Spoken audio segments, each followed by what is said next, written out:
रहमान रहीम।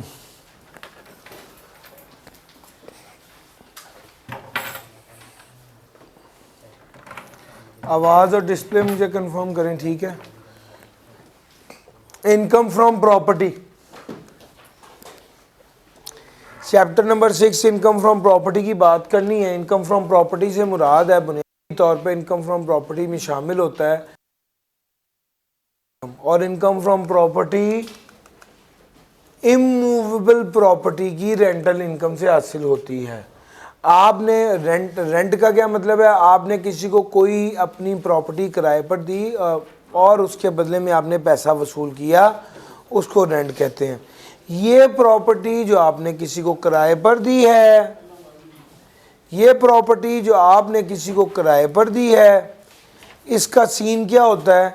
आप उस प्रॉपर्टी के बदले किराया वसूल करते हैं, वो उसने उस प्रॉपर्टी को यूज किया है, ऑक्यूपाई किया है, या आपने राइट टू यूज के अगेंस्ट उसको उससे जो पैसे वसूल किए हैं। बहरहाल वो रेंट तस्वुर होगा और इनकम फ्रॉम प्रॉपर्टी के हेड में जाएगा। याद रखिए, तो रिसीट बेस पर टैक्स होती है, लेकिन प्रॉपर्टी एक्रूअल बेस पर टैक्स होती है। सैलरी रिसीट बेस पर टैक्स होती है और प्रॉपर्टी एक्रूअल बेस पर टैक्स होती है। रेंट की जब डेफिनेशन की बात करते हैं तो वो कहता है भैया, रेंट की डेफिनेशन में चीज़ें शामिल होंगी, जो किराया वसूल किया वो तो शामिल होगा, लेकिन रेंट की डेफिनेशन में उसने फॉरफिटेड डिपॉजिट भी शामिल किया है। अगर आप सेल का कॉन्ट्रैक्ट करें और बयाना ले लें और बाद में वो बयाना जब्त कर लें, तो ये भी आपकी इनकम फ्रॉम प्रॉपर्टी के हेड में टैक्स होगा। इनकम फ्रॉम प्रॉपर्टी के हेड में रेंट भी आएगा, इनकम फ्रॉम प्रॉपर्टी के हेड में फॉरफिटेड डिपॉजिट भी आएगा, income from property accrual base पर टैक्स होगी। और इनकम फ्रॉम प्रॉपर्टी में एक चीज याद रखिएगा, अगर कोई रेंट एग्जेम्प्ट है तो वो इनकम फ्रॉम प्रॉपर्टी में शामिल। एग्रीकल्चर लैंड का रेंट एग्जेम्प्ट होता है, पढ़ा हुआ है ना आपने, वो इनकम फ्रॉम प्रॉपर्टी के हेड में शामिल नहीं होगा। सर जी अगली बात यह है कि स्टैंडर्ड रूल है एक्चुअल या fair market rent whichever is higher, ये वाला रूल अप्लाई होता है। अच्छा, दूसरे नंबर पे लेकिन सेल्फ हायरिंग के केस में, सेल्फ हायरिंग के केस में ऐसा नहीं होता, बल्कि जो एक्चुअल रेंट है उसी पर ही टैक्स लगता है। अच्छा, अब सेल्फ हायरिंग की बात कर लेते हैं। तो वो कहता है एसबीआई वालों ने मुझे एकोमोडेशन पे घर देना था, मैंने एसबीआई वालों को कहा कि मुझसे मेरा ही घर किराए पर लेकर मुझे एज एकोमोडेशन दे दें, मुझसे मेरा ही घर किराए पर लेकर मुझे एज एकोमोडेशन दे दें। इसको कहा जाएगा मुझसे मेरा ही घर पर लेकर मुझे एज एकोमोडेशन दे दें। अब इसमें मुझे दो फायदे हो गए, एक तो मेरा घर किराए पे चढ़ गया, उससे मेरी इनकम फ्रॉम प्रॉपर्टी आ रही है। दूसरा, एसबीआई वालों ने मुझे अकोमोडेशन दे दी। जो एसबीआई वालों ने मुझे अकोमोडेशन दी है वो अंडर दैट सैलरी आएगी, जो किराया मुझे मिल रहा है वो under that income from property आएगा। हमने अकोमोडेशन का रूल कल आपको पढ़ाया, फेयर मार्केट रेंट और 45% of minimum time scale whichever is higher, yes और नो। इसको कंपेयर, अच्छा अब इसमें से जो हायर होगा वो लेंगे। और प्रॉपर्टी का रूल आपने क्या पढ़ा हुआ है? फेयर मार्केट रेंट और actual whichever is higher पढ़ा हुआ है। लेकिन सर सेल्फ हायरिंग के केस में ये वाला रूल अप्लाई नहीं होता, सेल्फ हायरिंग के केस में ये वाला रूल अप्लाई नहीं होता। सेल्फ हायरिंग के केस में सिर्फ जो एक्चुअल किराया आप वसूल करते हैं वो टैक्सेबल होता है। सर सेल्फ हायरिंग की सारी स्टोरी आपको बता दी। और जॉइंट ऑनर्स की बात करूं तो सर दो जॉइंट ऑनर का मतलब है एक से ज़्यादा लोग एक जगह के मालिक हैं। जॉइंट ऑनर में दो चीज़ें होती हैं। सबसे पहले ये देखा जाता है कि शेयर असर्टेनेबल है या शेयर असर्टेनेबल नहीं है। दूसरे नंबर इनकम, आप शेयर असर्टेनेबल है या शेयर असर्टेनेबल नहीं है। फॉर एग्जाम्पल ऑनरशिप में एक प्रॉपर्टी है, उसका किराया मिल रहा है 10 लाख रुपए, 2 लाख रुपए उसका खर्चा है, नेट किराया बचता है 8 लाख रुपए। अगर आपको मालिकान का शेयर पता हो एग्जैक्टली किसका कितना शेयर है, दो मालिक और बी, ए का शेयर 40% है और बी का 60% है, तो इस 8 लाख का 40% ए जाएगा और 8 लाख का 60% बी को चला जाएगा।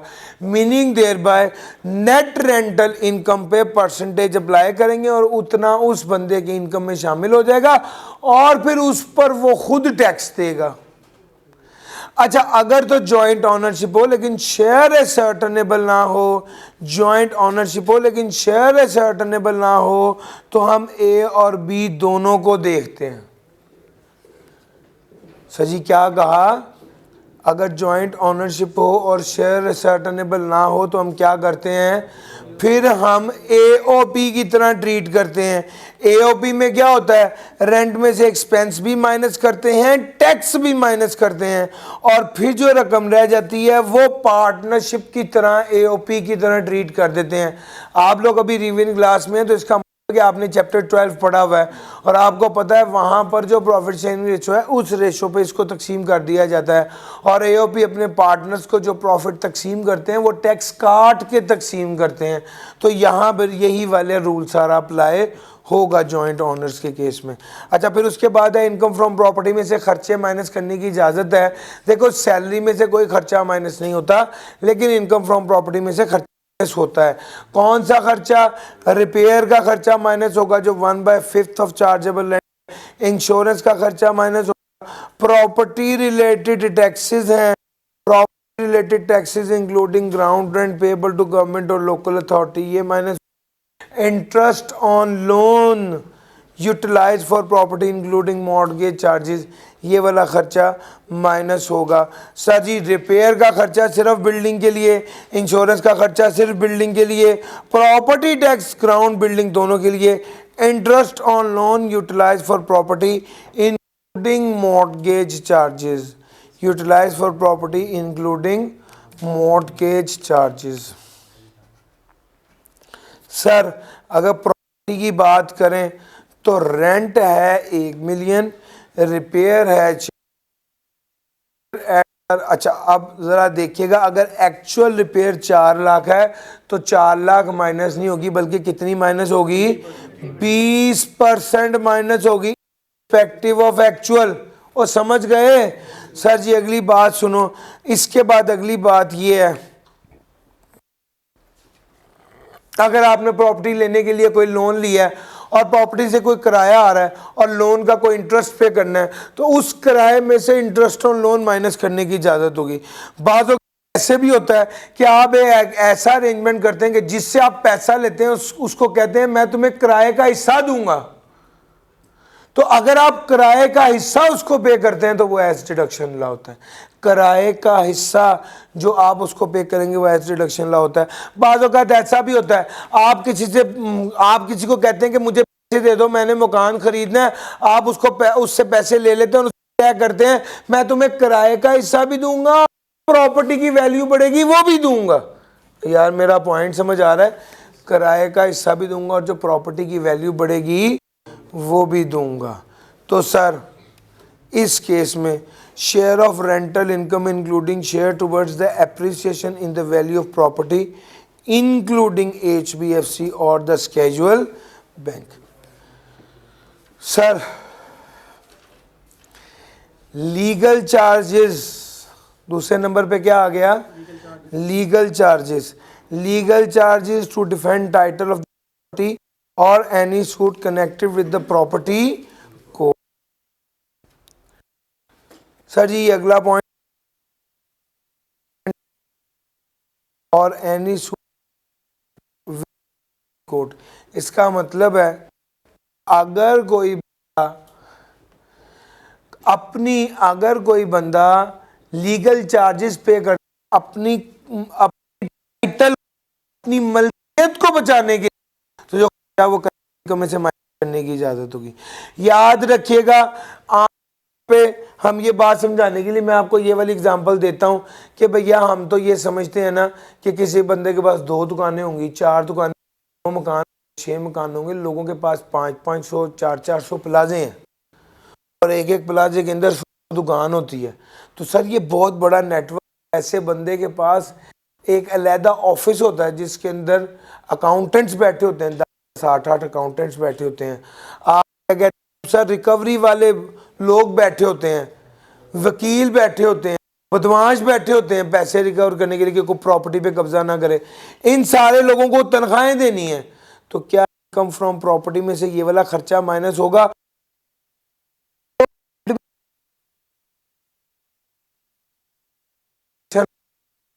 ये किराए के 4 ज्यादा नहीं होना, 4 नहीं होना सर। ये 7वां खर्चा आ गया सर जी, पड़ा हुआ है। जिस तरह से डेट आपने किसी से पैसे लेने थे, वो इसी तरह ही बाजू का तो रेंट भी इरिकवरेबल और बैड हो जाता है। तो क्या इनकम फ्रॉम प्रॉपर्टी में अगर इरिकवरेबल रेंट हो और वो बैड हो जाए तो क्या इनकम में से माइनस करने की इजाजत है? तो इसका जवाब है अगर कुछ शराइत पूरी हो जाए। शर्त नंबर 1, किराएदारी का मुआहिदा नेक नियति पे मबनी था। शर्त नंबर 2, the defaulting tenant has vacated the property और steps have been taken to compel him to vacate the property. आप डिफॉल्टिंग टेनेंट ने प्रॉपर्टी को खाली कर दिया है या स्टेप ले लिए गए हैं कि प्रॉपर्टी को खाली कर दिया जाए। The defaulting tenant is not in occupation of any other property. ये डिफॉल्टिंग टेनेंट जो है वो किसी दूसरी प्रॉपर्टी का किराएदार नहीं होगा। नेक नियत पर मबनी किराएदारी का मुआहिदा किया गया था, हमने उस बंदे को निकालने के लिए स्टेप्स ले लिए हैं और वो बंदा हमारी किसी दूसरी प्रॉपर्टी पर किराएदार नहीं है और हमने कानूनी कार्रवाई शुरू कर दी है। या नतीजा निकालिए कि कानूनी कार्रवाई का कोई फ़ायदा नहीं होगा। और लास्ट पॉइंट ये है कि अनपेड रेंट, जो किराया आपने पहले इनकम के तौर पे बुक किया हुआ है वही एज डिडक्शन अलाउ होगा। जो किराया पहले इनकम के तौर पे बुक कर लिया है वही बाद में एज डिडक्शन अलाउ होगा। Sir, if the unpaid rent allowed as tax expenses subsequently recovered then the same share would be taxable. अगर unpaid rent allowed as tax expenses subsequently recovered तो ये the same share would be taxable.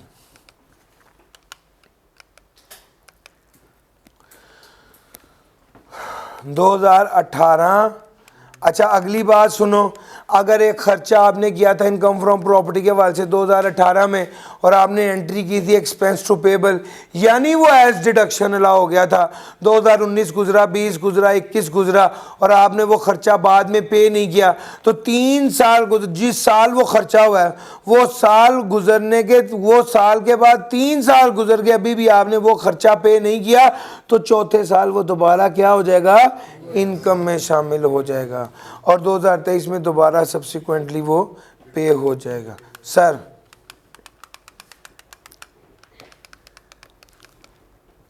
लें sir, आगे चलते हैं।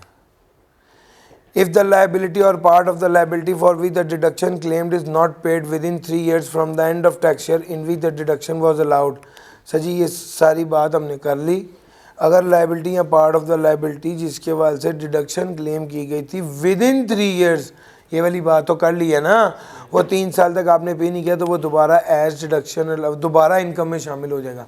और अगर subsequently पे कर दिया तो दोबारा माइनस हो जाएगा। यही सारी बात इनकम फ्रॉम बिजनेस में भी ऐसे ही लिखी हुई है। सर जी, याद रखिएगा, इनकम फ्रॉम प्रॉपर्टी से रिलेटेड खर्चा ही इनकम फ्रॉम प्रॉपर्टी में से लेस होगा। अगर किसी दूसरे हेड से रिलेटेड खर्चा हुआ है तो वो इनकम फ्रॉम प्रॉपर्टी में से माइनस नहीं होगा। सर जी, आखिरी टॉपिक है इनकम प्रॉपर्टी का, जरा इसको देख लेते हैं। वो कहता है भैया,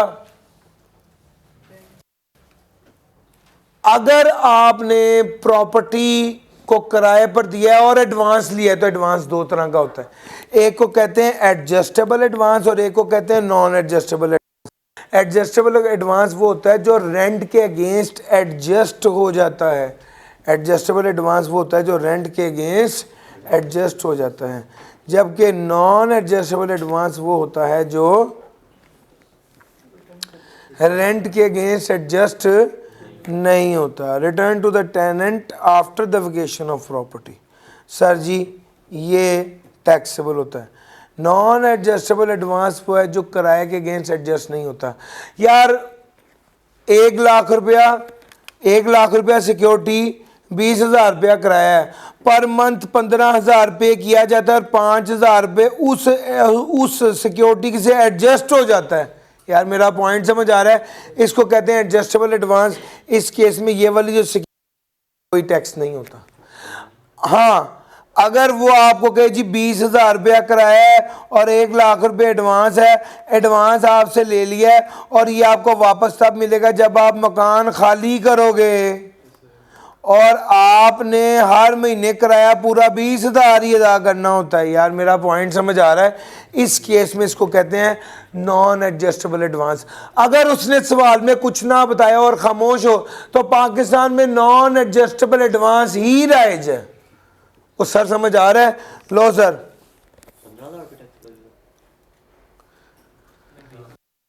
20,000 रुपये टैक्स लगेगा, 20,000 रुपये टैक्स लगेगा। 15 तो वसूल कर रहे हो, किराया तो 20,000 है ना, तो 20,000 रुपये पे टैक्स लगेगा। लो सर अगली बात करते हैं, 1/10। सर जी जो एडवांस आपको वसूल किया उसका क्या होगा? जो एडवांस आपको वसूल किया है इस एडवांस को डिवाइड बाय 10 करेंगे और इनकम में शामिल कर देंगे। अब 3 बातें सुन लो। पहली बात, भैया ये सारी एडवांस वाली बात सिर्फ बिल्डिंग पे लागू होती है, और जितना एडवांस आपने वसूल किया उसको डिवाइड बाय 10 करके इनकम में शामिल कर देंगे। किस साल? जिस साल आपने एडवांस वसूल किया उस साल के लिए, और अगले 9 सालों के लिए। यहां ये कहते हैं 10 सालों के लिए यही एडजस्टमेंट होगी। यार मेरा पॉइंट समझ आ रहा है?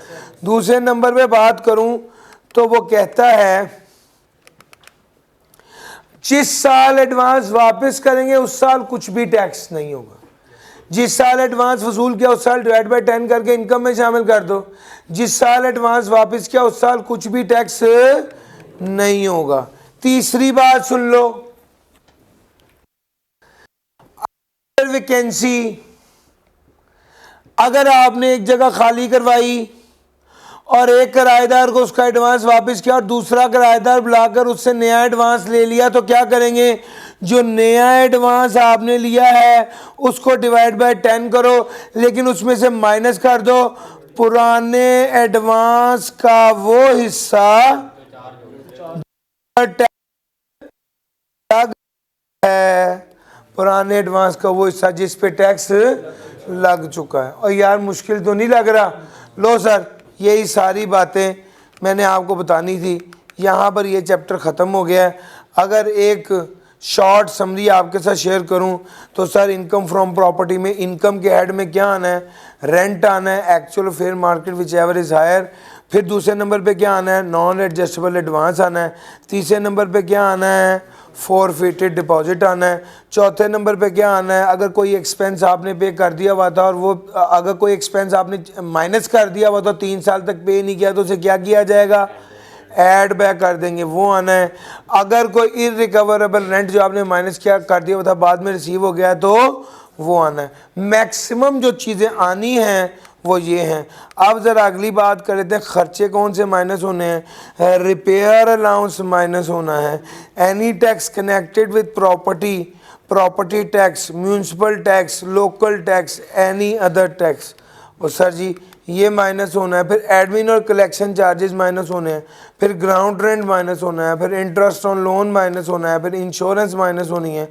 फिर share of rent paid minus होना है। यार ये सारे खर्चे जो माइनस होने बताए हुए हैं ना सर, ये सब माइनस होने। ये मैक्सिमम एडजस्टमेंट है जो आपको यहाँ पर बता दी, क्या क्या चीज़ें इनकम फ्रॉम प्रॉपर्टी में आनी है और क्या क्या चीज़ें माइनस होनी है। और सर मुश्किल तो नहीं लग रहा? लो सर, अगर आपको ये बात मुश्किल नहीं लगी और आपने कर ली तो अब मैं आगे चलता हूँ। और अब अगली बात करनी मैंने इनकम फ्रॉम, जी सर जी ग्राउंड रेंट अदर सोर्स में आ रहा है। चारों बातें करता हूँ जो उधर नहीं की, वो मैंने प्लान किया हुआ है कि मैं अदर सोर्स में करूँगा। सर जी मैं अदर सोर्स की कर रहा हूँ। सर आप सवाल पूछना चाहते हैं, पूछिए।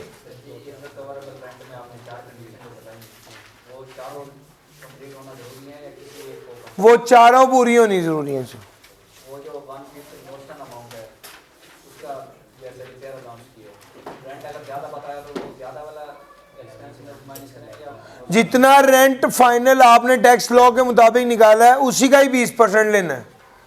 अब यहां पर एक पॉइंट है, जरा वो सुन लो। अगर क्या रेंट की कैलकुलेशन में फॉरफिटेड डिपॉजिट शामिल होगा? बिल्कुल होगा।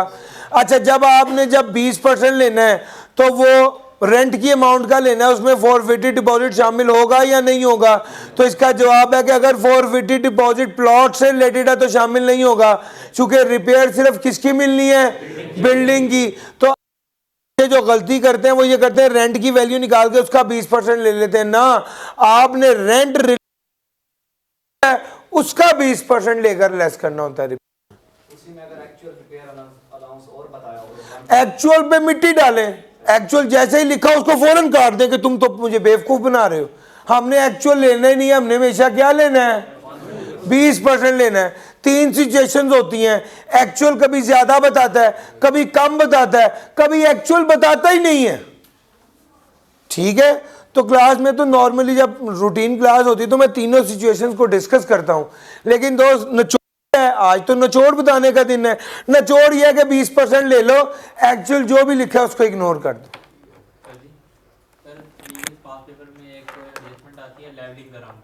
हाँ जी, तो वो आईकैप ने तो ऐसा एक्सपेंस से अलाउ कर दिया, लेकिन वो हमारी शीट में उसका नाम नहीं लिखा हुआ, तो वो एनी एक्सपेंडिचर में आएगा ना जो 4% वाला।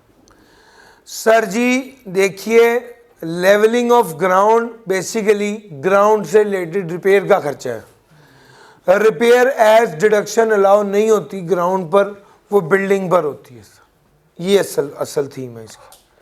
ठीक हो गया सर। Chapter number 10।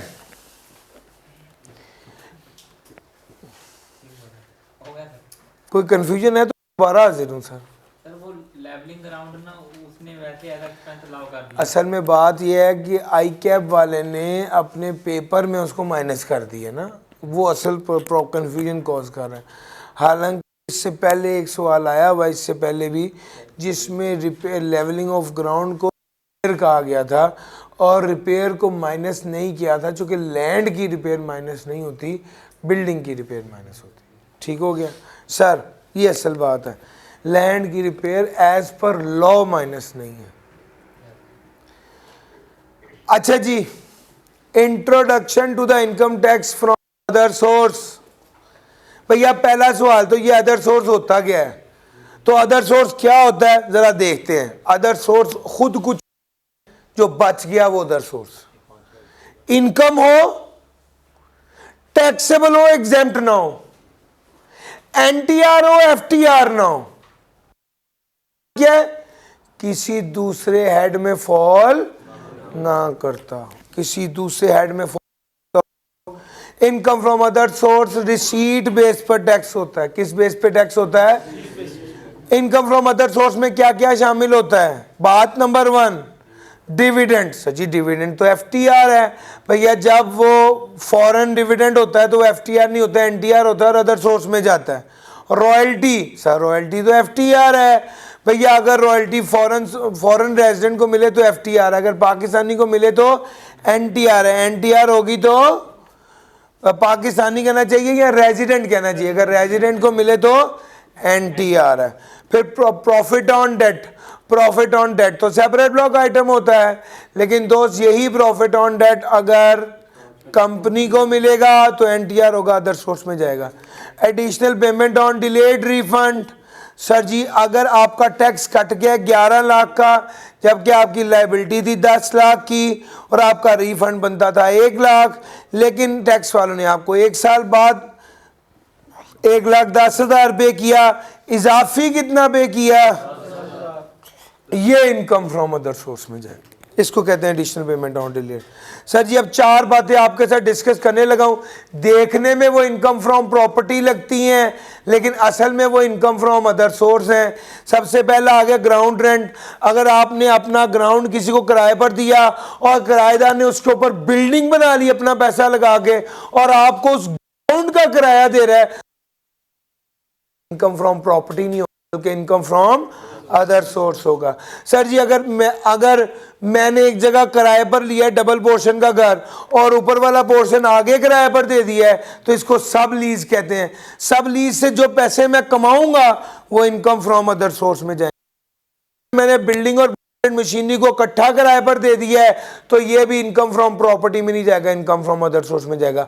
अगर मैंने बिल्डिंग के साथ यूटिलिटीज और अमेनिटीज भी दी हैं और किराया इकट्ठा ले रहा हूं तो ये भी इनकम फ्रॉम प्रॉपर्टी में नहीं जाएगा, इनकम फ्रॉम अदर सोर्स में जाएगा। सर जी यूटिलिटी और अमेनिटी से क्या मुराद है? सर जी वहां पे रिहाइश के साथ साथ सहूलतें होती हैं। जैसे मैं अक्सर समझाने के लिए बताता हूँ कि हॉस्टल में सिर्फ जगह नहीं होती, खाना भी शामिल है, पार्किंग भी शामिल है, वाईफाई भी शामिल है, यूपीएस भी शामिल है, एसी भी शामिल है। थोड़े से ऊपर वाले लेवल पर जाएं तो जनाब स्विमिंग पूल भी होता है, जिम भी होता है। और सर समझ आ रहा है? इतनी सहूलतें काफ़ी हैं। तो ये सारी चीज़ें क्या हैं? ये अमेनिटीज़ हैं, ये अमेनिटीज़ हैं। और अगर किराया आपको इकट्ठा देना पड़ रहा है तो यूटिलिटीज़ और अमेनिटीज़ के साथ अगर आप किराया दे रहे हैं तो ये इनकम फ्रॉम अदर सोर्स में जाएगा। हाँ, एक काम की बात और नोट करें, वो काम की बात ये है कि भैया अगर आपका 4 लाख कंपोजिट रेंट है और वो आपको वाजे तौर पे बता देता है कि यूटिलिटी अमेनिटी के इतने पैसे हैं या बिल्डिंग का किराया इतना है, तो उसने क्लियर कर दिया कि कितना प्रॉपर्टी में जाना है और कितना अदर सोर्स में जाना है। अगर तो आपको पता चले तो सारा ही अदर सोर्स में जाना है, लेकिन अगर आपको हिंट मिल जाए सवाल में तो फिर आपको कुछ इनकम फ्रॉम प्रॉपर्टी और कुछ इनकम फ्रॉम अदर सोर्स में जाएगा। वो आपको वाजे कह देता है बिल्डिंग का किराया कितना है, खाली बिल्डिंग का किराया कितना है, वो आपको वाजे कह देता है यूटिलिटीज अमेनिटीज का कितना खर्चा है। तो फिर अगर आपको ये क्लैरिटी आ गई तो बिल्डिंग का किराया प्रॉपर्टी में जाने दो, बाकी सारा इनकम फ्रॉम अदर सोर्स में जाने दो। सर जी डीम्ड इनकम क्या होता है? ऐसी इनकम जिसको आप एक्सप्लेन नहीं कर पा रहे। आपने पिछले साल बताया एफबीआर वालों को कि मेरे पास 10 लाख रुपए के एसेट्स हैं और ये बस भी बताया कि मैंने 5 लाख कमाया है। एफबीआर वालों को पता चला कि आपने 40 लाख का प्लॉट लिया है तो वो हैरान हो गए। उन्होंने कहा भैया आपके पास तो टोटल पैसा इनकम डाल के 15 लाख है, आपने 40 लाख का प्लॉट कैसे ले लिया? यकीनन आप हमें बताना भूल गए होंगे। ये जो आपने हमें 25 लाख रुपए का कुछ नहीं बताया और एक्सप्लेन नहीं किया, हम इसको इनकम फ्रॉम अदर सोर्स में लेके जाके टैक्स कर देंगे। समझ आ रहा है? लो सर, एनी एन्युटी और पेंशन और पेंशन, एनी एन्युटी और पेंशन, ये किस है? एन्युटी और pension under the head salary जाता है। सेपरेट ब्लॉक आइटम भी है तो किसी हेड में तो जाता है ना, अंडर द हेड सैलरी जाता है। मगर अगर एम्प्लॉयर ये बेनिफिट ना दे रहा हो तो इनकम फ्रॉम अदर सोर्स में जाता है। हमने आपके साथ बात जीतो पाकिस्तान की बात की थी और आपके साथ बात की थी प्राइज बॉन्ड निकला है, रेफर लॉटरी, कोई भी नाम आपने जीत लिया है, ये किस साइड में जाएगा? ये इनकम फ्रॉम अदर सोर्स में जाएगा। असल में आपको मैंने बताया था कि ये एफटीआर आइटम होता है, लेकिन अगर टैक्स कटे बगैर मिले तो ये एनटीआर होता है और इनकम फ्रॉम अदर सोर्स में जाता है। हाँ जी, अगली बात सुन लें। अगली बात ये है कि any other amount received as consideration. Sir ji अगर मैंने मेरे दोस्त ने कहा है कि मुझे तुम अपना घर दे दो जो तुम्हारे पास पिशावर नीचे कीमती जवाहरात हैं, मैं वो निकालना, मैंने उसको कहा ठीक है तुम 5 लाख मुझे दो और मैं तुम्हें अपना घर दे देता हूं कि तुम उसको, ये जो पैसे मैंने उससे वसूल किए हैं ये जाएगा, ये इनकम फ्रॉम अदर सोर्स में जाएगा। ऐसा भी हो सकता है कि मैं उससे ये तय करूं कि ज़मीन के अंदर से जो ज़ख़ीरा निकलेगा, जो जवाहरात निकलेंगे वो आधे आधे होंगे, तो इस केस में जो 50% मुझे मिलेगा वो भी इनकम फ्रॉम अदर सोर्स में जाएगा। सर जी अगली बात को समझाने के लिए एक बुनियाद बेस बनाता हूं। सर जी एक कॉन्सेप्ट है ओनरशिप में आप मालिक होते हैं, जगह आपके नाम होती है। पोजेशन में आपके पास कब्जा होता है, पोजेशन में आपके पास कब्जा होता है। ओनरशिप में आप मालिक होते हैं और पोजेशन में कब्जा होता है। सर जी जरा अगली बात करते हैं।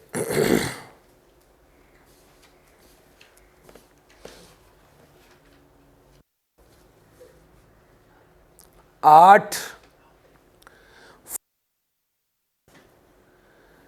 आपने एक जगह कब्जे पर खरीदी, कब्जे का फायदा ही होता है जगह पोजेशन एक्वायर कर लेते ना, कोई बंदा आपको खाली नहीं करा सकता, और आपसे खाली करवाने के लिए वो आपको उसकी मार्केट वैल्यू देता है पोजेशन की। मैं बार बार कह रहा हूं पोजेशन है, ओनरशिप नहीं है। आप उस जगह के नहीं है, वो जगह के कागजात आपके नाम पे नहीं है, वो तो कॉन्ट्रैक्ट पे ये लिखा हुआ है कि हम ये इस बंदे को पोजेशन बेच रहे हैं। आपने पोजेशन खरीदी मिसाल के तौर पे 20 लाख की, पोजेशन खरीदी 60 लाख की और पोजेशन ही बेच दी 80 लाख की, तो कितने का फ़ायदा कमा लिया? 20 लाख का। सर जी अगर मैंने एक ज़मीन खरीदता 60 लाख की और बेचता 80 लाख की, 20 लाख का फ़ायदा होता, ये कैपिटल गेन में जाता। लेकिन मैंने ज़मीन खरीदी, मैंने खरीदी है पोजेशन एक्वायर किया, पोजेशन एक्वायर किया और पोजेशन को विकेट किया है, जो बेनिफिट होगा वो taxable under that income from other source होगा, और पूरा नहीं डिवाइडेड बाय 10 करेंगे तो ये क्या किस हेड में जाएगा? ये इनकम फ्रॉम अदर्स, यानी 10 सालों पे इक्वली 2 लाख तकसीम हो गया है, ताकि पूरा बोझ टैक्स पेयर पे ना पड़ जाए। अच्छा जी अगली बात, सर जी बोनस शेयर जो होता है याद रखना ये इनकम फ्रॉम अदर सोर्स में जाता है, शेयर होल्डर को जो बोनस शेयर मिलते हैं। सर जी इसके बाद आपके साथ गिफ्ट की बात करनी है, ज़रा जेहन में रखिएगा गिफ्ट का सिंपल सा रूल है। बोनस शेयर एफटीआर में भी जाती है। सर जी bonus share income from other source के हेड में होता है। बोनस शेयर के बारे में कुछ रूल्स एंड रेगुलेशन है, लेकिन हमें सिर्फ इतना ही उन्होंने कहा है कि यार इनकम फ्रॉम अदर सोर्स की लिस्ट देखें, उसके अंदर बोनस शेयर आ रहा है और वो इनकम फ्रॉम अदर सोर्स के हेड में टैक्स होता है। ठीक हो गया। सर जी एक कैश है और एक नॉन कैश है। अब मेरी बात सुनो, आपको गिफ्ट मिल रहा है, जब भी आपको गिफ्ट मिलेगा आपने ये देखना है गिफ्ट कैश में मिला है, अगर तो कैश में मिला है तो कुछ नहीं सोचना, टैक्सेबल है। और अगर आपको रिश्तेदार ने नहीं दिया तो कुछ नहीं सोचना, टैक्सेबल है। सिर्फ जब कैश आपके सगे माँ बाप, बहन भाई, दादा दादी, नाना नानी और बेटे पोते ने दिया है, या एडॉप्टेड बच्चे ने दिया है आपके, या आपकी बीवी के इन्हीं रिश्तेदारों ने दिया है, तो फिर इस केस में देखा यह जाएगा कि ये कैश किस तरह दिया है और गिफ्ट किस तरह दिया है। अगर गिफ्ट कैश में दिया तो कुछ नहीं सोचना, हमेशा टैक्सेबल होगा। और अगर गिफ्ट कैश में नहीं दिया तो फिर आगे देखेंगे दिया किसने है। अगर वो सगा रिश्तेदार है तो फिर टैक्सेबल नहीं होगा, वरना टैक्सेबल होगा। सर जी आप ये भी चीज़ ध्यान में रखिएगा कि सर गिफ्ट अगर कंपनी शेयर होल्डर को गिफ्ट दे, अगर कंपनी शेयर होल्डर को गिफ्ट दे तो वो उसे डिविडेंड के तौर पे ट्रीट करेंगे, और अगर बिजनेस में गिफ्ट मिले तो अदर सोर्स है, और अगर एम्प्लॉयर गिफ्ट दे दे तो सैलरी है। पास पेपर में एक सवाल है कि एम्प्लॉयर ने एम्प्लॉय की शादी पर उसे 80,000 रुपये की घड़ी दी, तो क्या वो एम्प्लॉय की इनकम में शामिल होकर टैक्स होगा? The answer is yes, under that salary tax होगा। Assets from relative, assets from relative अगर सगे रिश्तेदार दे रहे हैं उस पर कोई टैक्स नहीं लगना। हाँ कैश में दे रहे होंगे तो टैक्स लगेगा, कैश में दे रहे होंगे तो टैक्स लगेगा। सर जी अगर किराएदार टैक्स दे रहा है तो वो इनकम फ्रॉम प्रॉपर्टी के हेड में टैक्स होगा। एक और कर रहे हो, किराएदार दे रहा है तो प्रॉपर्टी के, एम्प्लॉयर दे रहा है तो सैलरी के, कंपनी दे रही है तो इसको एफटीआर के तौर पे ट्रीट करेंगे, डिविडेंड के तौर पे ट्रीट होगा। यार मेरा पॉइंट समझ आ रहा है? ये चीज़ इस तरह से है। सर जी और इस टॉपिक की एक अहम बात आपके साथ करने लगा हूं, जो सबसे ज़्यादा टेस्ट होता है। सर जी पानी दीजिएगा ज़रा एक गिलास। अच्छा जी अगर आपको loan, gift from relative, deposit for issuance of share या एडवांस, इन 4 चीज़ों के हवाले से आपने पैसा वसूल किया है तो देखा जाएगा, क्या देखा जाएगा कि पैसा आपको दिया किसने है। अगर ये पैसा आपको बैंक ने दिया है तो फिर तो टैक्स नहीं होगा, और अगर ये पैसा आपको बैंक ने नहीं दिया तो मजीद देखा जाएगा कैश में दिया है, क्रॉस चेक के जरिए दिया है, या अदर बैंकिंग चैनल के जरिए दिया है। क्योंकि अगर ये पैसा आपको कैश में मिल गया है तो taxable under the head income from other source. और अगर ये पैसा आपको क्रॉस चेक के जरिए मिला है तो नॉट टैक्सेबल। और अगर ये पैसा आपको अदर बैंकिंग चैनल के जरिए मिला है तो मजीद देखेंगे कि एनटीएन बना हुआ है या एनटीएन नहीं बना हुआ है। क्योंकि अगर एनटीएन बना हुआ है तो टैक्सेबल नहीं होगा, और अगर एनटीएन नहीं बना हुआ तो टैक्सेबल होगा। समझ गए सर? ये बात यहाँ पर ख़त्म नहीं हुई, ये बात आगे चल रही है। सर जी ये बात आगे चल, वैसे ये सारी स्लाइड्स आप जिस व्हाट्सएप ग्रुप में हैं उसकी जी के लिंक में जाएंगे, मौजूद है, साफ सुथरी स्क्रीनशॉट्स मौजूद हैं, ठीक है, वहाँ पर भी देख सकते हैं, मैंने वैसे आपको बताया है। तो आगे चलता हूँ sir. Exception in case of advance. अब मेरी बात ध्यान से सुनो, 5 बातें मैंने आपको बताई हैं, 4 चीजें और 5 बातें हैं। Loan, gift, deposit for issuance of share और एडवांस। ये 4 चीजें आपको मिल रही हैं, तो पहले क्या देखेंगे, कौन दे रहा है। अगर बैंक दे रहा है तो टैक्सेबल नहीं, और बैंक नहीं दे रहा तो देखेंगे किस तरह दे रहा है। कैश के जरिए दे रहा है तो टैक्सेबल है, क्रॉस चेक के जरिए दे रहा है टैक्सेबल नहीं है, अदर बैंकिंग चैनल के जरिए दे रहा है तो मजीद देखा जाएगा। अगर एनटीएन मौजूद है तो नॉट टैक्सेबल, एनटीएन मौजूद नहीं है, समझ गए सर? सेल ऑफ गुड्स, अच्छा अगर आप एडवांस वसूल किया है और सेल ऑफ गुड्स या प्रोविजनल सर्विस, इन दोनों में से एक चीज के हवाले से वसूल किया है तो वो टैक्सेबल नहीं होगा। और अगर आपने एडवांस वसूल किया है और सेल ऑफ गुड्स और प्रोविजनल सर्विस दोनों के हवाले से वसूल किया है तो रूल अप्लाई होगा, रूल अप्लाई होगा। ओ भैया मुश्किल तो नहीं लग रहा? लो सर ये वाली बात आपके साथ हमने डिस्कस कर ली।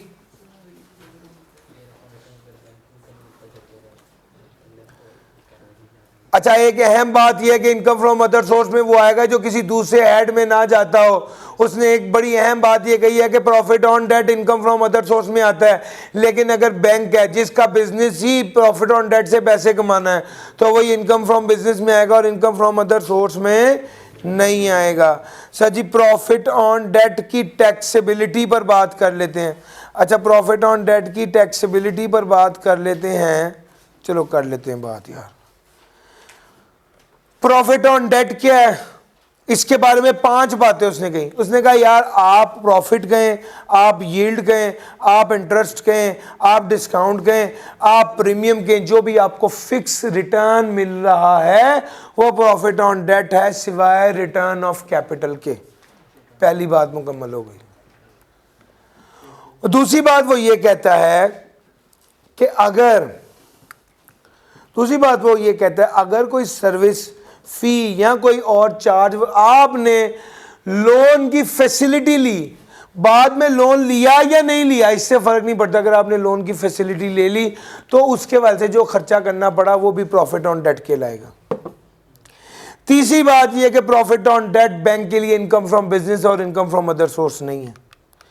चौथी बात यह है कि अगर कोई इदारा, 5 इदारों का उसने नाम लिखा है, scheduled bank, investment bank, development finance institution, मुदारबा और लीजिंग कंपनी, अगर कोई इदारा इन 5 इदारों में से कोई इदारा चीज़ें किस्तों पर दे रहा है, अगर कोई इदारा चीज़ें किस्तों पर दे रहा है और उससे पैसे कमा रहा है तो वो उनके लिए इनकम फ्रॉम बिजनेस होगा और इनकम फ्रॉम अदर सोर्स नहीं होगा। और आखिरी बात यह है कि अगर बैंक ने इन्वेस्टमेंट किया म्यूचुअल फंड में और mutual fund profit on debt से पैसे कमा के बैंक को रिटर्न ऑन इन्वेस्टमेंट के तौर पे दे रहा है तो वो उसके लिए इनकम फ्रॉम बिजनेस होगा और इनकम फ्रॉम अदर सोर्स नहीं होगा। और सर मुश्किल तो नहीं लग रहा? ये सारी बातें आपके साथ कर ली। अब आगे बात करते हैं taxation of profit on debt की। प्रॉफिट ऑन डेट पे टैक्स जी, profit on debt separate block item है, इस पर रेट कितना लगता है? 20%। जो बच्चे रिपीटर हैं उनको बताता चलूं कि पहले 15 होता था, अब ये 20 हो गया sir.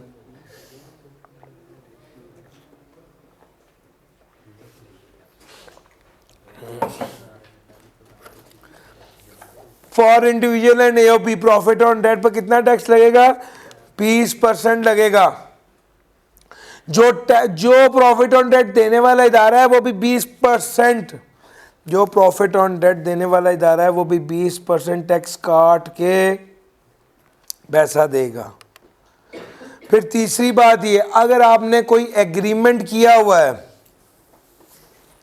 Payment on account of interest on loan through loan agreement is not subject to tax deduction and therefore the same is taxable under NTR in case of all persons under the head income from other source. Payment on account of interest on loan through loan agreement is not subject to tax deduction and the same is taxable under NTR. The same is taxable under NTR. अभी अगली बात, भैया अगर आपको loan agreement के जरिए आपको profit on date मिला है और आपको टैक्स कटे बगैर प्रॉफिट ऑन डेट मिला है तो वो एनटीआर के तौर पे टैक्स होगा। आखिरी बात वो ये कहता है कि अगर किसी का बहबूद सेविंग सर्टिफिकेट अकाउंट है या पेंशनियर बेनिफिट अकाउंट है, उस पर एनटीआर के मुताबिक टैक्स लगेगा। किसके मुताबिक? एनटीआर के मुताबिक, या 5% विच एवर इज लोअर। इसका मतलब ये है कि एक बंदे की पेंशनियर बेनिफिट अकाउंट था या बहबूद सेविंग सर्टिफिकेट से उस बंदे को प्रॉफिट हुआ 10 रुपये और 5% के हिसाब बनता है, प्रॉफिट हुआ 100 रुपये, एनटीआर के मुताबिक टैक्स बनता है 10 रुपये, 5% के हिसाब से बनता है 5 रुपये, तो हम क्या लेंगे? हम लोअर लेंगे। अगर एनटीआर के मुताबिक 2 बनता है और 5% के हिसाब से 5 बनता है तो क्या लेंगे? यहाँ पर हम हायर। और मेरा पॉइंट समझ आ रहा है? सर जी ये सारी बात थी, हमने आपके साथ कर दी। जी भाई टैक्सेबल इनकम का 5% है। सर जी 5% इस इंटरेस्ट इनकम का लेना है, टैक्सेबल का नहीं सर। टैक्सेबल में तो पता नहीं और क्या क्या होगा। जितना प्रॉफिट ऑन डेट हुआ है उसका 5% या जितना एनटीआर के मुताबिक टैक्स बनता है, इन दोनों में से जो लोअर होगा वो लेंगे। अच्छा अब आखिरी, जी सर 5 मिलियन और 50 मिलियन के दरमियान जो अमाउंट होगी वो उधर जाएगी एनटीआर की स्कीम में, इनकम फ्रॉम अदर सोर्स में। सर जी 5, अब ये वाली बात भी सुन लें। अच्छा उन्होंने हाईलाइट कर दी है तो इसको देख लेते हैं। सर जी अगर 5 मिलियन तक प्रॉफिट ऑन डेट हो तो वो सेपरेट ब्लॉक आइटम के तौर पे टैक्स होगा, और अगर 5 मिलियन से ज़्यादा हुआ तो वो एनटीआर के तौर पे टैक्स होगा। ये वाली बात यहाँ पे लिखी है। आपका सवाल क्या है? 5 से 50 का क्या चक्कर है? 5 के 50 के दरमियान जो अमाउंट आएगी वो एनटीआर में तो आएगी, इनकम फ्रॉम नहीं 50 से ऊपर क्यों नहीं आएगी? नहीं 50 मिलियन वो तो हो गई एफटीआर की, ओ एसबीआई की सेपरेट ब्लॉक की। भैया 5 मिलियन तक सेपरेट ब्लॉक आइटम है, 5 मिलियन से ऊपर एनटीआर है।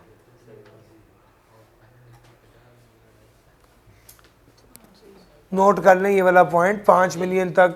50 लाख को 50 मिलियन। वो उधर सर मैं मुझे ये बात समझ आ रही है, लेकिन मैं ये बात इसलिए दोहरा रहा हूँ कि मैं पॉइंट एजर्ट कर दूँ कि असल में ये पॉइंट है। जी वो ऊपर डिजिट में लिखा हुआ ना तो वो 50 मिलियन लग रहा है, नीचे 5 मिलियन लग रहा है, इस वजह से मैं पूछ रहा हूँ। कोई दिक्कत नहीं, अब क्लियर हो गया? Thank you. मिसअंडरस्टैंडिंग हो सकती है लेकिन इसमें कोई ऐसी परेशानी वाली बात नहीं। मैं इसीलिए दोबारा मिलियन कहा कि वो कन्फ्यूजन दूर हो जाए।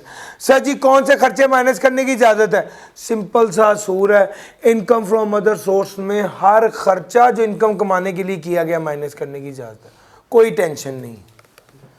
हर खर्चा जो किया गया वो इनकम में से माइनस करने की इजाज़त है, इनकम कमाने के लिए किया गया हो, इसी हेड से रिलेटेड हो, किसी और हेड से रिलेटेड ना हो। हाँ अगर आपने कोई कैपिटल नेचर का खर्चा किया है तो वो तो माइनस नहीं होगा, जाहिर बात है।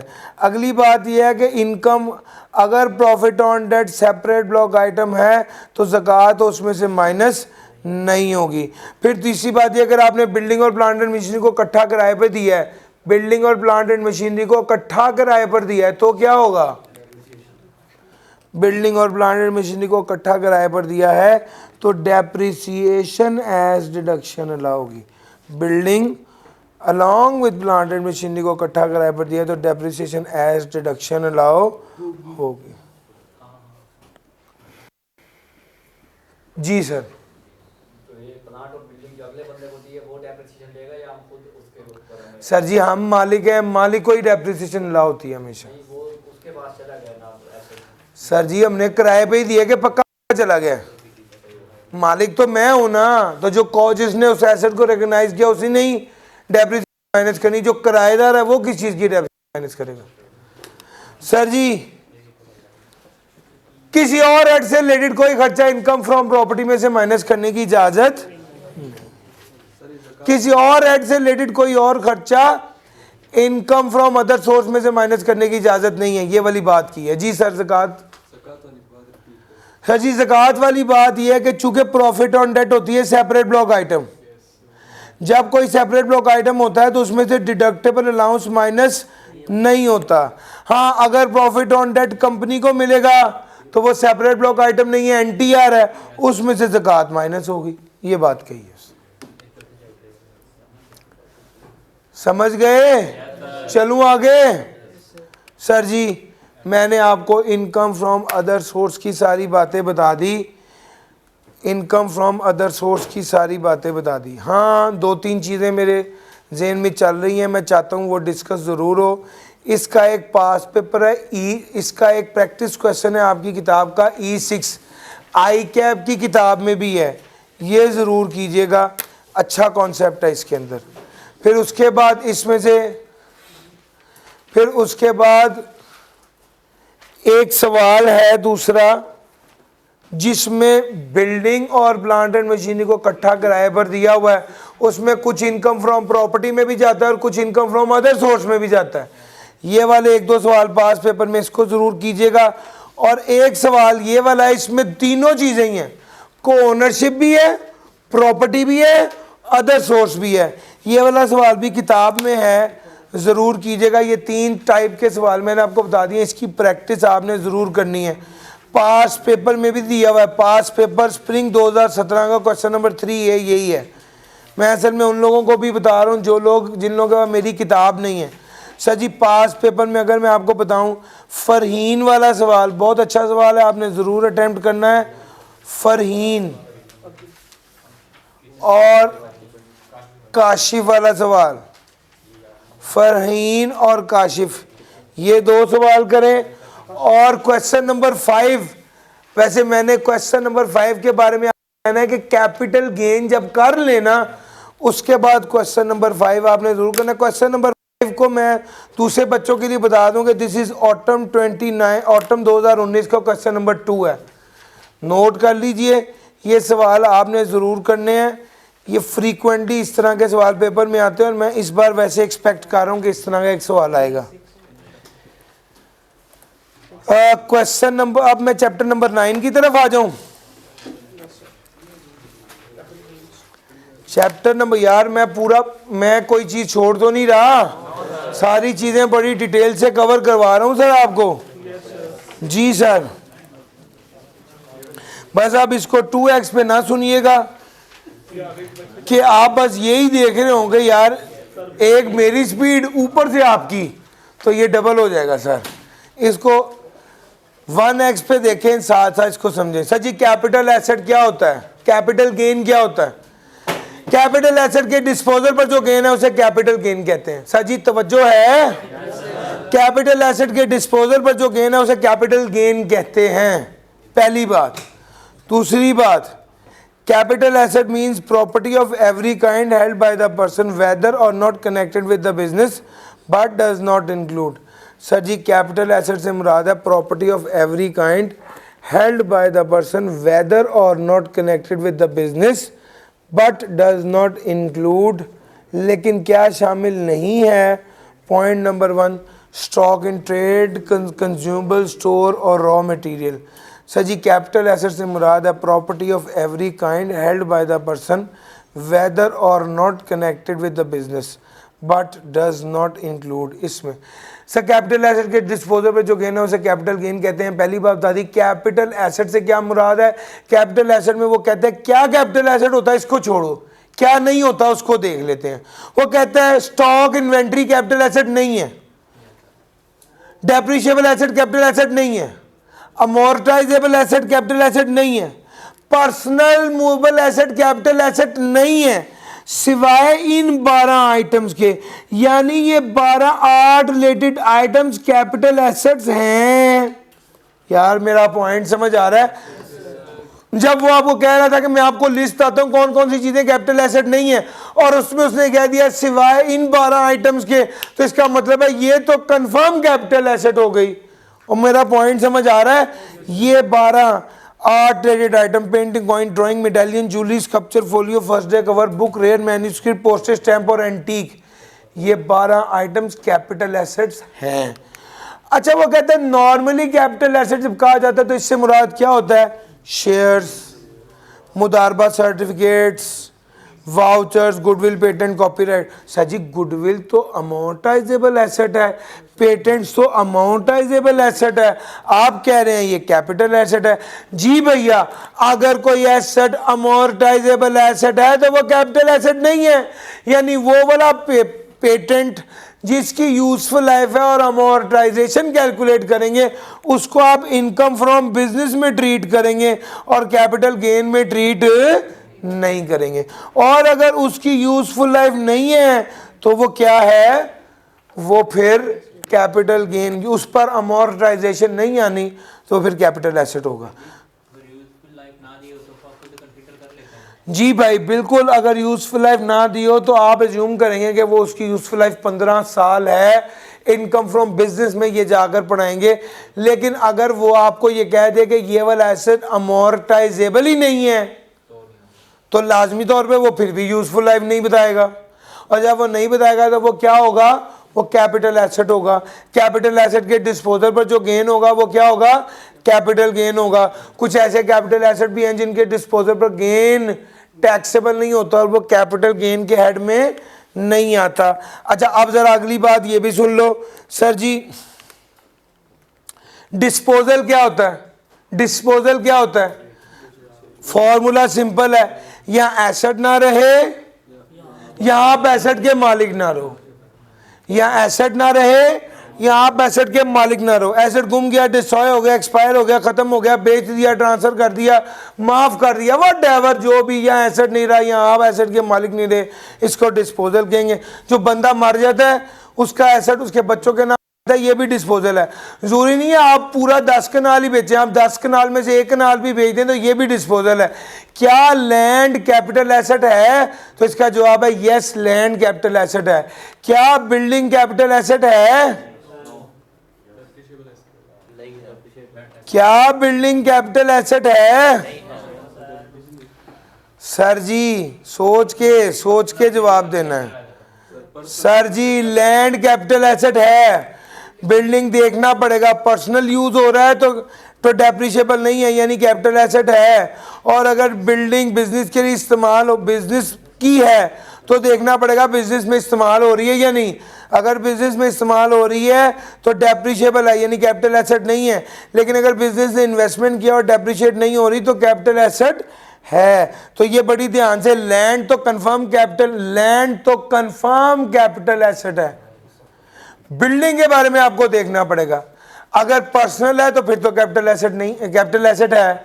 और अगर बिजनेस में इस्तेमाल हो रही है और बिजनेस में यूज हो रही है तो फिर तो वो कैपिटल एसेट है नहीं है, सॉरी, अगर बिजनेस में यूज हो रही तो कैपिटल एसेट नहीं है चूंकि वो डेप्रिशिएबल है। और अगर बिजनेस में इस्तेमाल नहीं हो रही, इन्वेस्टमेंट के तौर पे ली है तो फिर वो कैपिटल एसेट होगी। और सर समझ रहे हैं? अगर अपना एक एसेट खरीदा और पूरा साल अपना उसे मतलब 2025 में खरीदा और 2025 में पूरा साल अपना बिजनेस में यूज किया और 30 जून से पहले सेल कर दिया तो जी आपने बिजनेस में यूज कर लिया, उसकी डेप्रिसिएशन चार्ज हो।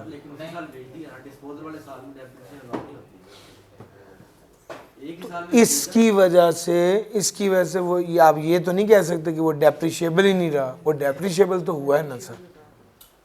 पेपर में आया था एक पता जी क्या? कैपिटल गेन में डाला हुआ है।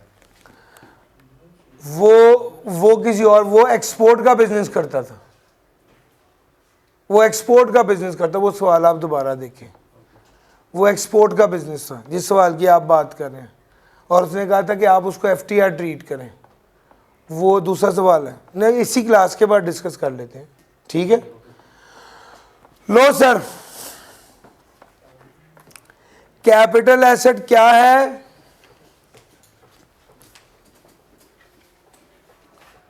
सर जी कैपिटल एसेट की ये अगली डिस्कशन बड़ी कीमती है सर। कैपिटल एसेट कितने का बेचा और कैपिटल एसेट कितने का खरीदा? तो इसका जवाब है कैपिटल एसेट कितने का बेचा? Sir ji scrap value plus compensation. Capital asset कितने का बेचा? तो इसका जवाब है scrap value plus compensation. Damages for insurance company और सेटलमेंट और जुडिशियल डिसीजन। सर जी ये कंसिडरेशन रिसीव्ड में ये चीज़ें आएंगी। सर जी अगर लॉस्ट हो गया या डिस्ट्रॉय हो गया तो जितना पैसा आपको मिला वो लेना है, और अगर आपने बेचा तो एक्चुअल या fair market whichever is higher. और फेयर मार्केट वैल्यू भी देखना पड़ेगा कौन से शेयर हैं। अगर लिस्टेड हैं तो जो स्टॉक एक्सचेंज पर वैल्यू है वो फेयर मार्केट वैल्यू है, और अगर अनलिस्टेड हैं तो ब्रेकअप वैल्यू को फेयर मार्केट वैल्यू के तौर पे लेंगे। और सर समझ आ रहा है? लो सर, उसके बाद आ गया cost of capital asset. Cost of capital asset को अगर हम देखें तो मजीद दो चीज़ें देखनी पड़ेंगी। कॉस्ट ऑफ कैपिटल एसेट में क्या शामिल करना है? सर जी वो सारे इंसिडेंटल चार्जेस कॉस्ट में शामिल होंगे, और क्या चीज़ शामिल नहीं होगी? सर वो वाले एक्सपेंस जो किसी दूसरे हेड से रिलेटेड है वो कॉस्ट ऑफ कैपिटल एसेट में शामिल नहीं होंगे, और वो वाले एक्सपेंस जो इनकम फ्रॉम बिजनेस में एज डिडक्शन लॉ नहीं है वो कॉस्ट ऑफ कैपिटल एसेट में शामिल नहीं होंगे। तो भैया कौन सी शामिल होने हैं और कौन से शामिल नहीं होने, इसकी सारी डिटेल मैंने एक स्लाइड में बता दी है। क्या कौन सी चीज़ें इनकम में ऐड होनी है, कौन सी ऐड नहीं होनी। और सर मुश्किल तो नहीं लग रहा? ले सर आगे चलता हूं मैं। अगली जो अहम बात है आपके साथ वो करने लगा हूं। अच्छा ये कुछ लॉसेस के हवाले से बात है, गर्चे लॉसेस के चैप्टर में बड़ी डिटेल से करनी है मगर इसको भी टिका देते हैं। अगर एक एसेट को बेचने पर ए लिमिटेड है, इस एसेट को आपने बेचा और आपका गेन आया, और बी लिमिटेड का शेयर था, उस एसेट को आपने बेचा आपका लॉस आया, तो क्या ये आपस में एडजस्ट हो जाएगा? Yes, capital loss capital gain के साथ एडजस्ट हो जाएगा। लेकिन अगर सी लिमिटेड का शेयर जिसका गेन टैक्सेबल नहीं था तो इसका लॉस भी एडजस्टेबल नहीं होगा। अगर गेन टैक्सेबल ना हो तो लॉस भी एडजस्टेबल नहीं होता। और अगली बात करते हैं, आर्ट रिलेटेड आइटम है। सर आर्ट रिलेटेड आइटम एक ऐसी आइटम है, आर्ट रिलेटेड आइटम एक ऐसी आइटम है जिसका गेन टैक्सेबल होता है लेकिन लॉस एडजस्टेबल नहीं होता। ये आर्ट रिलेटेड आइटम का लॉस आर्ट रिलेटेड आइटम के गेन के साथ भी एडजस्ट नहीं होता, और आर्ट रिलेटेड आइटम का लॉस किसी दूसरे हेड के साथ भी एडजस्ट नहीं होता। जी जी सर, नहीं प्रॉब्लम किधर आई है? ए लिमिटेड के शेयर पर गेन आया, बी लिमिटेड के शेयर पर लॉस आया, क्या ये लॉस इस गेन के साथ एडजस्ट हो जाएगा? यस सर, एसोसिएट का तो कोई चक्कर ही नहीं है, शेयर हैं दो, एक बंदे के ही दो शेयर है ना सर, एक बंदा है उसी के ये सारे एसेट्स हैं। और सर समझ आ रहा है? सर जी अच्छा आगे चलता हूं। Deduction of losses, deduction of losses में वो अगली बात ये कह रहा है कि आर्ट रिलेटेड आइटम में लॉस नहीं होता। ये सारी बातें बता दी, दो बातें बस रह गई हैं, वो बातें बताऊं। पहली बात, कैपिटल लॉस किसी दूसरे हेड के साथ एडजस्ट नहीं होता। दूसरी बात, कैपिटल लॉस अगर एडजस्ट ना हो सके तो 6 साल के लिए कैरी फॉरवर्ड होता है और अपने ही हेड के साथ एडजस्ट होता है। तीसरी बात यह है कि अगर सब्सिक्वेंट ईयर्स में loss can only be set off against capital gain, capital loss capital gain के साथ एडजस्ट हो जाएगा। Where a person has a loss carried forward for more than 1 tax year, the loss of the earliest tax year shall be set off first. और point समझ आ रहा है? पुराना लॉस पहले एडजस्ट होगा, 2021 में भी लॉस आया, 2020 में ये देखो, ये लॉस सैलरी इनकम के साथ एडजस्ट नहीं हो रहा, ये लॉस इस गेन के साथ एडजस्ट हो जाएगा, ये कुछ बच गया, ये वाला लॉस भी था, 2022 में भी लॉस आया, 2023 में पहले कौन सा लॉस एडजस्ट होगा? पुराना लॉस पहले एडजस्ट होगा, पुराना। ये 3 बातें कही हैं, पुराना। 2 कंपनी है, एक में कैपिटल गेन एनटीआर वाला आ रहा है और एक एफटीआर वाला आ रहा है, तो इसमें से लॉस हो सकता है। सर जी अगर, अच्छा अब एफटीआर वाला तो वैसे लॉस नहीं होता, ये सेपरेट ब्लॉक आइटम होता है, ये एनटीआर होता है, ठीक है, उसकी बात आगे आ रही है। वैसे ये वाली बात हमने वहाँ पर भी करनी है लॉसेस में। बहरहाल अभी फौरी तौर पे आपको सिर्फ ये कहूँगा कि अगर सिक्योरिटी का लॉस आ जाए तो वो सिर्फ सिक्योरिटी के अगेंस्ट एडजस्ट होता है, यही है ना सर? लो सर आगे चलते हैं। अच्छा जी, अब आ गई 2 बातें, एक इमूवेबल प्रॉपर्टी। इमूवेबल प्रॉपर्टी की बात सुन लो सर जी, जब भी इमूवेबल प्रॉपर्टी की बात आएगी तो आपने सबसे पहले इमूवेबल प्रॉपर्टी का गेन लॉस कैसे निकालना है? सबसे पहले देखना कि क्या ये कैपिटल एसेट भी है या नहीं है। वो आपको बिल्डिंग बताता है, बिल्डिंग की डेप्रिसिएशन बताता है, आप जज्बाती होकर उसे कैपिटल गेन निकाल लेते हैं। सर जी पहले क्या देखना है? कैपिटल एसेट भी है या नहीं है। दूसरे नंबर पे क्या देखना है? डिस्पोजल भी है या नहीं। अगर कैपिटल एसेट है, डिस्पोजल है, फिर होल्डिंग पीरियड देखेंगे और उसके बाद गेन लॉस कैलकुलेट करेंगे। रेट्स आपको पेपर में गिवन होंगे। अच्छा जी,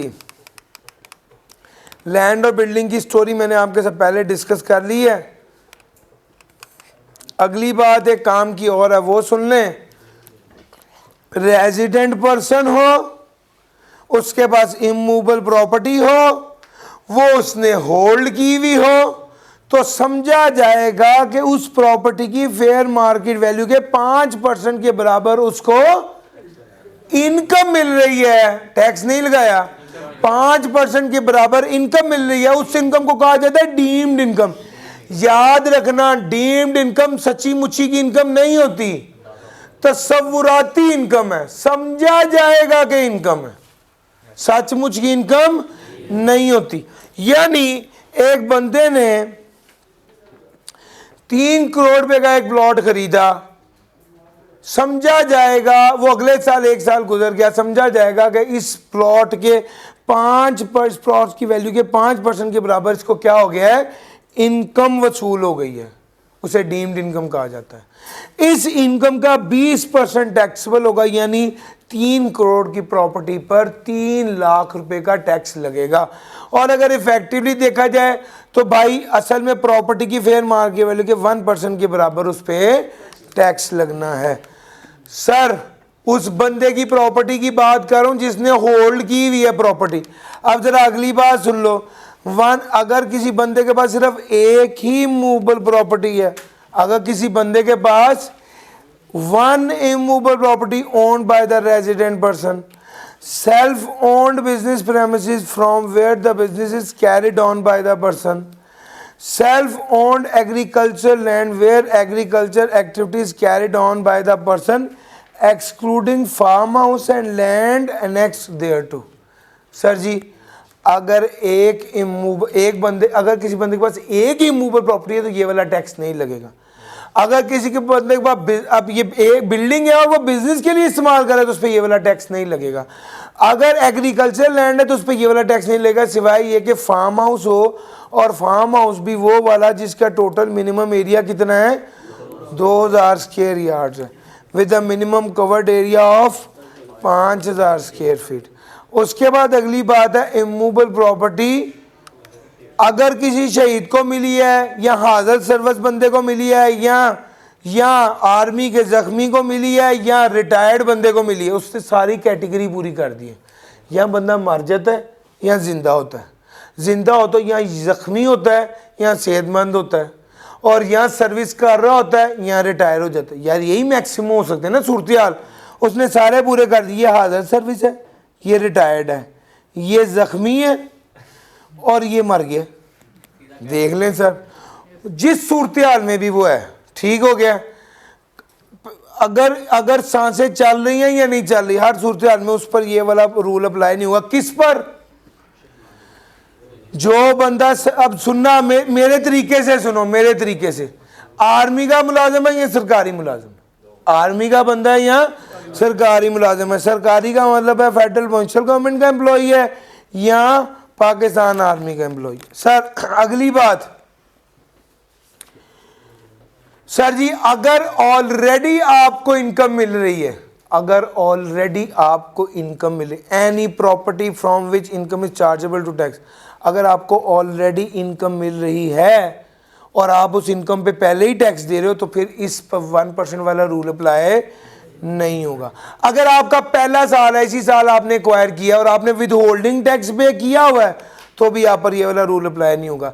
ये जो ऊपर जितनी प्रॉपर्टीज की बात कर ली है, इसके अलावा कोई प्रॉपर्टी है और उसकी वैल्यू 2.5 करोड़ से ज्यादा है तो उस पर ये वाला रूल लगेगा। 2.5 करोड़ से कम है तो उस पर ये वाला रूल, यानी 2.5 करोड़ तक की प्रॉपर्टी पे ये वाला रूल अप्लाई नहीं होता उन सारी के अलावा। अच्छा जी, उसके बाद अगर गवर्नमेंट की प्रॉपर्टी है, जाहिर बात है उस पर तो नहीं लगना, और अगर एक बंदा काम ही प्रॉपर्टियां बना बना के बेचने का करता है उस पर भी ये वाला रूल अप्लाई नहीं होना। लेकिन अगर कोई बंदा फाइलर ही नहीं है, अगर कोई बंदा एक्टिव टैक्स पे लिस्ट में नहीं है, उसके पास एक प्रॉपर्टी भी है तब भी उसे ये वाला टैक्स देना पड़ेगा। वो किसी इनकम पे ऑलरेडी टैक्स दे भी रहा है तो भी उसे ये वाला टैक्स देना पड़ेगा। अगर उसने विद होल्डिंग टैक्स पे किया तो भी उसे ये वाला टैक्स देना पड़ेगा। अगर उसकी फेयर मार्केट वैल्यू 25-2.5 करोड़ या उससे कम भी है तो भी उसे ये वाला टैक्स देना पड़ेगा, क्योंकि वो कौन है? एक्टिव टैक्स पेयर लिस्ट में शामिल नहीं है। सर सिक्योरिटीज की बात करने लगा हूं, जब भी सिक्योरिटी की बात करता हूं तो ज़हन में आपके 7 चीजें आनी चाहिए। यूफोन की सिम और डीवीडी, यूफोन की सिम और DVD, USIM DVD, unit of exchange, traded firm, share of public company, instrument of redeemable capital, मुदारबा certificate, debt security, voucher of PTCL और डेरिवेटिव प्रोडक्ट। ये जब आप बात करेंगे सिक्योरिटी की तो इससे मुराद सिर्फ ये 7 चीज़ें हैं, कोई 8वीं चीज़ शामिल नहीं है। सर इसमें एक कीमती बात आपके साथ करनी है, अगर सिक्योरिटी आपने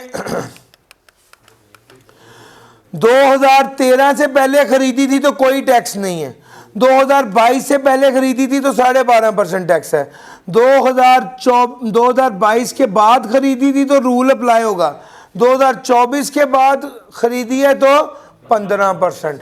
सर ये रेट आपने याद नहीं करने, ये रेट आपको पेपर में गिवन होंगे। सर यार एक और अहम बात है, बता दूं, जिंदगी का कोई पता नहीं। सर जी हाँ जी, ये वाली बात ही करने लगा हूं। सर जी अगर तो आपने सिक्योरिटी खरीदी है और बेची है तो उसके लिए रूल होता है, आप फर्स्ट इन फर्स्ट आउट भी अप्लाई कर सकते हैं, आप एवरेज मेथड भी अप्लाई कर सकते हैं, आपकी मर्जी है। लेकिन अगर आपने मुख्तलिफ डेट्स पे सिक्योरिटी खरीदी है तो आप FIFO अप्लाई करें, और अगर आपने सेम डेट पे शेयर खरीदे भी हैं और बेचे भी हैं तो आप FCO अप्लाई करेंगे। सेम डेट पे शेयर खरीदे और बेचे हैं तो कौन सा रूल होगा? FCO। डिफरेंट डेट में शेयर खरीदे और बेचे हैं तो कौन सा रूल होगा? FIFO। सर जी ये वाली सारी बात हो गई, और मैं आपके साथ ना इस वक्त ये चीज़ ज़्यादा बेहतर समझता हूँ कि डिस्कस करूँ। सर जी जब भी आपको मैं आपको क्रक्स निचोड़ बताने लगा हूँ, जब आपको कैपिटल गेन का सवाल है आपने क्या सोचना है, दिमाग में क्या चलना चाहिए? सबसे पहले ये देखें कैपिटल एसेट है, दूसरे नंबर पे ये देखें क्या डिस्पोजल है, अगर डिस्पोजल नहीं है तो देखें क्या इमूवेबल प्रॉपर्टी और इमूवेबल प्रॉपर्टी है, होल्ड किया हुआ है, फेयर मार्केट वैल्यू। यार आपको वो पढ़ाया भी 1% वाला रूल, अगर होल्ड किया हुआ है तो वो डीम्ड इनकम वाली सारी बात देखें, और अगर होल्ड नहीं किया, डिस्पोज कर दिया, तो फिर देखेंगे इमूवेबल प्रॉपर्टी है, सिक्योरिटी है या अदर। अगर इमूवेबल प्रॉपर्टी है तो देखेंगे गेन है या लॉस है, चूंकि अगर गेन है तो वो सेपरेट ब्लॉक आइटम पे टैक्स होगा, लॉस है तो याद रखना कैपिटल इमूवेबल प्रॉपर्टी का जो गेन होता है वो सेपरेट ब्लॉक आइटम के तौर पे टैक्स होता है, और लॉस होता है तो वो एडजस्ट नहीं होता, ना खुद एडजस्ट होता है ना किसी को एडजस्ट करता है। सर जी सिक्योरिटी की बात करता हूँ, सिक्योरिटी में देखेंगे गेन है या लॉस है। अगर गेन हुआ तो सेपरेट ब्लॉक आइटम, और अगर लॉस हुआ तो सिक्योरिटी का लॉस सिक्योरिटी के गेन के साथ एडजस्ट होता है, और अगर ना एडजस्ट हो सका तो 3 साल के। सर अदर कैपिटल एसेट की बात करेंगे तो भी देखेंगे गेन है या लॉस है। चूंकि अगर गेन हुआ तो एनटीआर के तौर पे टैक्स होगा, और लॉस हुआ तो मजीद देखना पड़ेगा कि 8 रिलेटेड आइटम है या अदर है। चूंकि आइटम का लॉस एडजस्टेबल नहीं होता, और अदर लॉस हो तो वो 6 एडजस्ट भी हो जाता है, और अगर एडजस्ट ना हो सके तो 6 साल के लिए। यार ये क्रक्स है पूरे कैपिटल गेन का, जो मैंने आपके साथ डिस्कस कर लिया। मैंने आपके साथ तीनों चैप्टर्स की सारी बातें डिस्कस की। एक चीज़ बस आपको बतानी है यार, भैया नोट करें, cross wash sale, tax swap sale और क्रॉस ट्रेड, इसकी वीडियो आपके साथ शेयर कर दूंगा। बाकी वो वीडियो आपके साथ आ जाएगी। बाकी सारी बातें मैंने आपके साथ इसी लेक्चर में ही डिस्कस कर ली हैं। अगर मैं पास पेपर्स की बात करूं, जी सर, पास पेपर की बात करूं तो जो आपके 2020 के बाद वाले पास पेपर हैं वो जरूर करने चाहिए। जी भाई, वो 12 एसेट जो आपने बताए हैं कैपिटल एसेट के, वो जो नीचे थे उनका भी आपने जिक्र नहीं किया। किया सर जिक्र, क्या जिक्र करूं? उनका लास्ट एडजस्ट हो सकता है गेन तो। ये वाला जिक्र मैंने कहाँ किया है सर, मुझे बताने दें। क्या मैंने ये बात बताई है? सर बिल्कुल बताई है, लेकिन मैं आपको फिर भी बताया तो मैंने आपको 3 जगह पे ये बात बताई है। सबसे पहली बात, कौन से एसेट्स कैपिटल एसेट्स नहीं होते उसकी एक्सेप्शन की लिस्ट में बताया है, ठीक हो गया। फिर उसके बाद ये देखें, ये 8 रिलेटेड आइटम आपके साथ डिस्कस की, ये ऊपर लिखा भी हुआ है, ये कॉइन भी है, ये ज्वेलरी भी है। एक में गेन आया है, एक में लॉस आया है। मैंने आपको क्या बताया है, ये वाला लॉस ना 8 रिलेटेड आइटम का लॉस 8 रिलेटेड के साथ एडजस्ट होता है, ना ही 8 रिलेटेड का आइटम का लॉस किसी और कैपिटल गेन के साथ एडजस्ट होता है। यही बात ही बतानी थी। जज़ाकर। और कोई बात सर? ये बात मैं वैसे कवर कर चुका हूँ बहरहाल, लेकिन कोई मसला नहीं है, ये वाली बात यहाँ सर। और कोई बात इसके अलावा? ये बात कहाँ बताई है ये भी बताता हूँ, 1 मिनट ठहरिए। एंड पे सबसे आखिर में जो मैप बनाया है उसमें मैंने ये बात बताई है,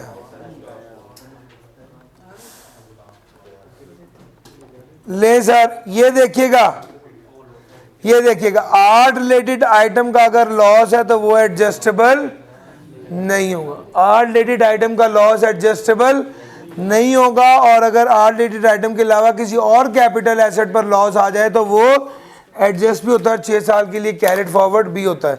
ले सर जी,